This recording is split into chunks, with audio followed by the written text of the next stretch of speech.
Go ahead. Turn it up. It's the Record Machine Show with your host, Jimmy Howe.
Ladies and gentlemen, please welcome rock recording artist Secular Era to the program.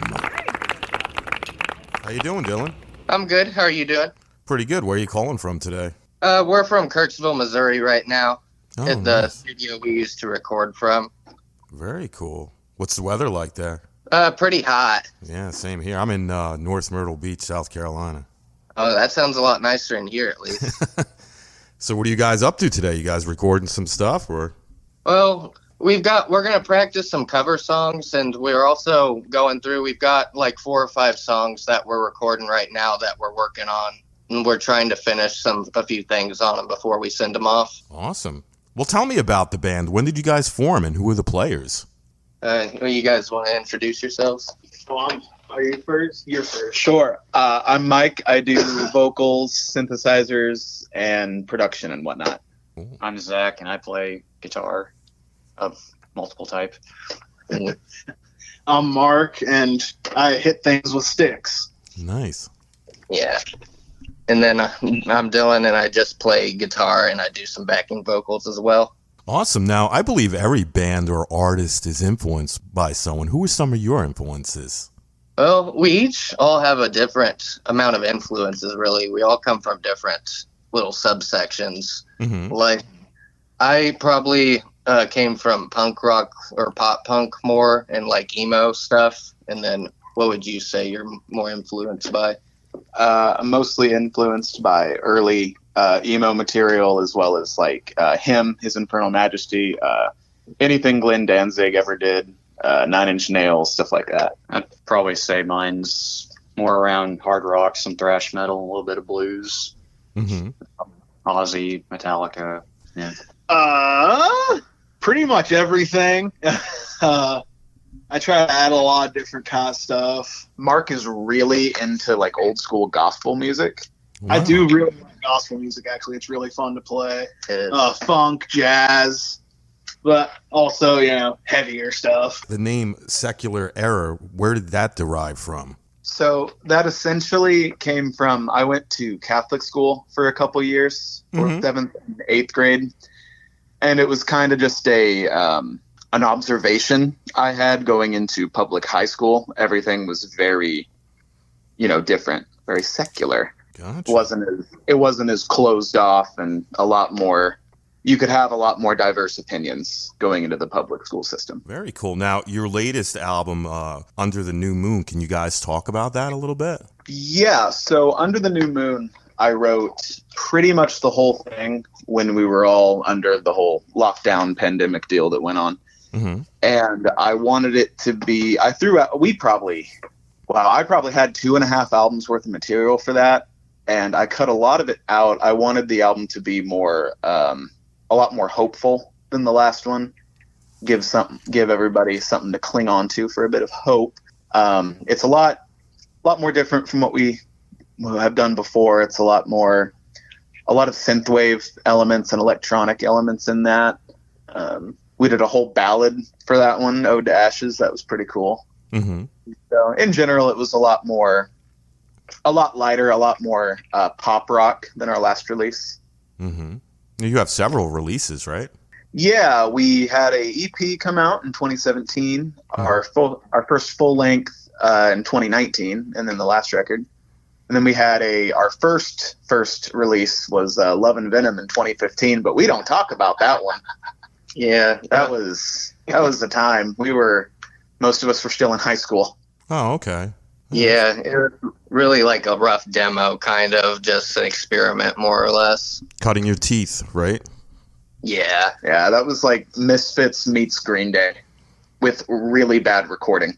Yeah. That's funny. Now, how do you guys approach songwriting? What's your creative process like? I just kind of do whatever I feel like. Sometimes the lyrics will come to me first. Sometimes a melody comes. Might write a guitar riff first. For the title track for New Moon, the drum part came to me first. So it really just depends. I don't really have one specific way I go about doing it. Very cool. Now, this podcast is going to feature 2 of your tracks, Blood Song and Ode to Ashes. What's the story behind the songs? Blood Song is an interlude.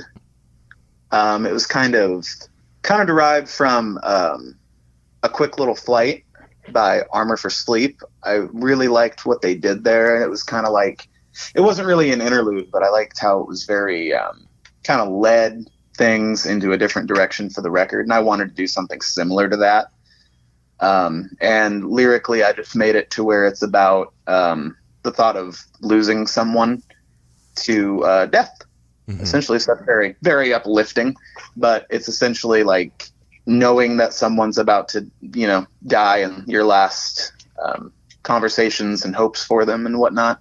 Mm-hmm. And Ode to Ashes is kind of, it's a little more on the love song side, but it's not really, it's more of a positive connotation of it. Like, yeah, if I could go back, I'd do the same thing again, because that's what ended up being better for me in general. What are your plans for the rest of 2023? Are you guys working on any new material? And if so, when can we expect it? Yeah, we are working on quite a bit of material right now. I don't want to give too much away, but we do have a major release already done. Mm-hmm. And we are just working on getting the singles figured out and artwork and all that. And that's going to be a little different from what we are doing right now. It's going to be a collaboration, so that'll be interesting. And that'll probably be announced within the next few months. And then I'm working on the follow-up to New Moon. Mm-hmm. And we'll just kind of see how that goes. I'm looking to try and make the next one a little heavier than New Moon. Do you have any shows lined up that you want to talk about? No, I don't have anything on the books right now. Mostly, just been working on recording and writing. But we're going to get a few shows booked for this autumn. Nice. Now, you guys have some videos up on your YouTube page too, right? Yeah, we did one music video professionally for Ode to Ashes, and then we have streaming videos and that kind of stuff for everything else. Now, when you shot the video for Ode to Ashes, did you guys enjoy shooting the video as much as writing and recording the song? Yeah, that was a very fun shoot to do. We booked Daniel Tilson from St. Louis. Yeah, St. Louis to do it, and he really was very, very good, very professional dude, very talented in what he does. We just we rented out a warehouse and got an LED wall for the background. We just went for it. Nice. I seen the video. I think it's great. Do you guys plan on doing any more soon, or? Oh yeah, yep. I've got a few in mind. Yeah, we haven't actually started recording any videos, but we're planning at least one or two for the future. I've got some. I want to make them more story driven, so I've been writing some stuff out for those. Nice. Now, what's the music scene like where you guys live? To be honest, it's kind of non-existent. Used to be better. It used to be a lot better. We are a college town, Mm-hmm. and so the music scene kind of depends on the students that are in, the school for the year. If they're into it, then the music scene is great. If they're not so much into it, then it's kind of hit or miss. We had what I can basically describe as a college venue called the Aquadome that we played a lot of shows at. It was a very DIY indie kind of place. Mm-hmm. And it was awesome, but it just, financials and all this other kind of stuff you have to deal with, took its toll, and it actually shut down. But there's kind of there's a new place on the square called the Aorta that we played at, and it's kind of like an Aquadome 2.0 in Mm-hmm. a way. So that's pretty cool. Do you guys have a bucket list venue that you'd like to play somewhere? I would like to play the Blue Note in Columbia, probably. That would be super cool. Now, Yeah, that's probably the best venue I could think of that's closest to us anyway. Now, out of all the places you've played so far, which one is your favorite and why? Oh, wow.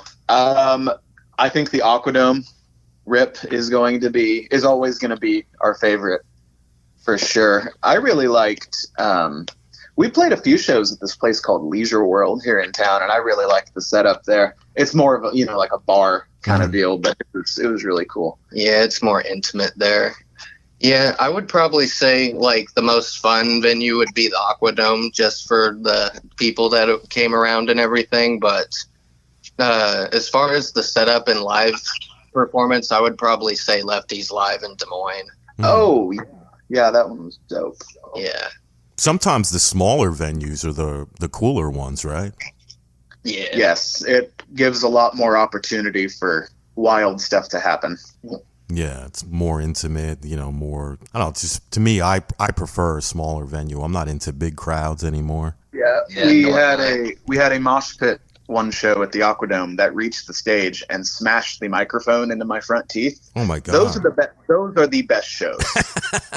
I hope you got a good dentist. Absolutely. And insurance. Now, if you guys could open up for any artist or band, who would it be and why? Do you guys have a favorite band that you'd want to open up for and do a tour with? They're way out of our league, but if we could open for Icy Stars, that would be tight. Yeah. I would say MCR probably would be my dream band to tour with, but I'm a big fanboy for them. I just want to play a show at Poltergeist, honestly. Oh my God. Yep. I'd like to do a show with all of the KC peeps down there. Young Medicine, Essinger. Yeah, Brett Lieber from Young Medicine, or Lieber, sorry. Brett Lieber from Young Medicine. He does our producing and mixing and mastering and everything. Yeah, he's done pretty much everything we've released. He's awesome. Now, have you guys ever tried getting on one of those festivals like Vakken or anything like that? Have you ever tried doing anything like that? We've looked into a few of the smaller festivals over the last couple years. It's just something we have to kind of keep working on. Yeah, I'm planning on at some point here in the next month or two sitting down and researching a bunch of different festivals that we could apply to and when it would have to be entered by and everything for next year. Mm-hmm. Yeah, I think stuff like that that's really far away. We have to plan like way in advance because all four of us, work full time. And right. It's just a mess trying to, if you got to drive for 2 days, then they don't tend to like that. Yeah, it's a good way to get your name out there, though, doing a festival like that, right? Absolutely, yeah. Yeah, you should definitely try that out. Now, do you guys have a website that you'd like to promote? We don't really have a website necessarily, but, we have all our socials available. We have a big cartel you can buy merch at. You can hit us up on Facebook, Instagram. We've got a band email as well. That's just our band name, 777@gmail.com too. Yeah, I'm sure they can link that in the show notes or whatever. Yeah. Awesome. Now, is there anything you'd like to mention that we didn't talk about today?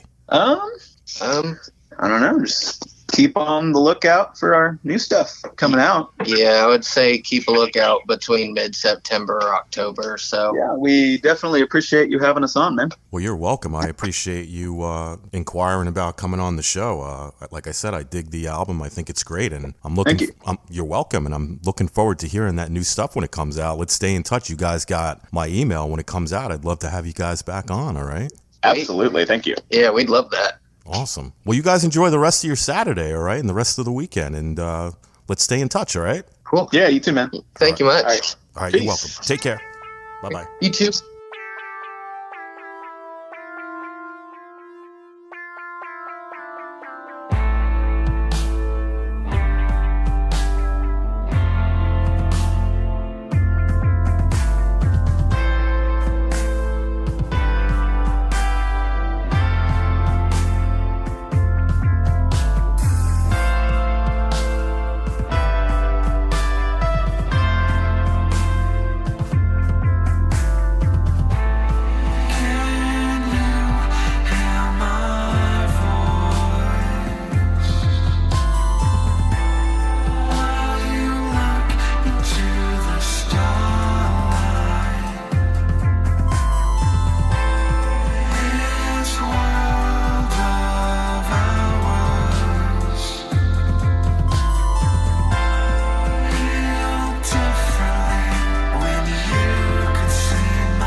The Record Machine Show is a weekly radio podcast produced by Jimmy Howell Productions. All rights reserved. For information regarding distribution or adding this podcast to your website, please visit our contact page at therecordmachineshow.com to submit your request.